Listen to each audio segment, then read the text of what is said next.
Hey, salut! Donc avant que la vidéo commence, j'aimerais faire quelques petites précisions, notamment que ça c'est un nouveau format que vous allez voir sur la chaîne, c'est-à-dire je dessine et je fais une fiche d'élevage en même temps. Donc le concept est un peu inspiré de ce qu'avait fait Cédric Jurassic, pour ceux qui connaissent là, les dronosaures, où il dessinait un dinosaure et il expliquait en même temps en voix off les particularités du dinosaure. Là c'est à peu près pareil, sauf que là je dessine un reptile et je vous fais une fiche d'élevage en même temps. Voilà. Je tenais aussi à m'excuser pour la coloration du dessin, j'avais malheureusement pas assez de feutre à alcool qui était de la bonne couleur, donc voilà.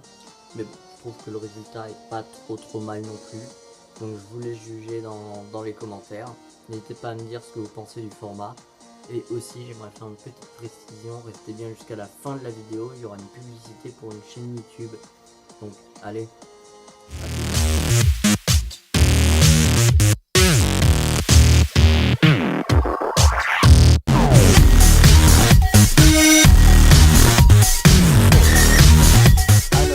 Boa Imperator, anciennement appelé Boa Constrictor Imperator, est un énorme serpent pouvant vivre jusqu'à plus de 15 ans, atteignant 1,50 m à 2 m à l'âge d'à peu près 3 ans. C'est évidemment, comme tous les serpents, il est carnivore, donc c'est-à-dire qu'il faudra le nourrir de grosses proies, comme par exemple adultes de gros rats, voire même des lapins, donc évidemment du décongelé. Il est issu des forêts tropicales et aura besoin du coup d'un terrarium semi-arboricole de minimum 120 cm de long, donc 1,20 m de long au minimum pour les adultes et 60 cm pour les juvéniles. L'environnement sera chaud et relativement humide car il vient des forêts tropicales d'Amérique du Sud et centrale. Comme tous les serpents, il a évidemment besoin d'un point chaud et d'un point froid.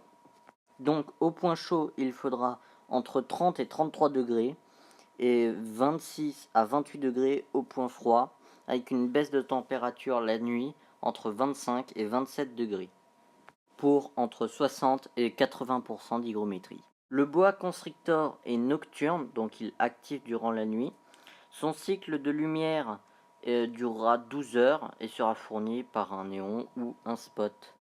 Comme substrat, il est conseillé d'utiliser de la fibre de coco pour pouvoir maintenir une bonne hygrométrie et éviter toute occlusion intestinale. Donc voilà, la vidéo est finie et le dessin aussi, donc voilà ce que ça donne au final. Mais avant, j'aimerais faire une petite publicité pour une chaîne que je connais assez bien. Je parle souvent avec la personne qui est responsable de cette chaîne, donc j'ai déjà fait des pubs pour cette chaîne auparavant, c'est French Reptile. Donc n'hésitez pas à aller vous abonner, c'est une chaîne qui est super, il fait beaucoup de vidéos sur les serpents, et si j'ai fait cette vidéo, c'est d'ailleurs parce qu'il va bientôt acquérir une nouvelle espèce de serpent. Donc je vous dis à plus pour une prochaine vidéo, allez, au revoir.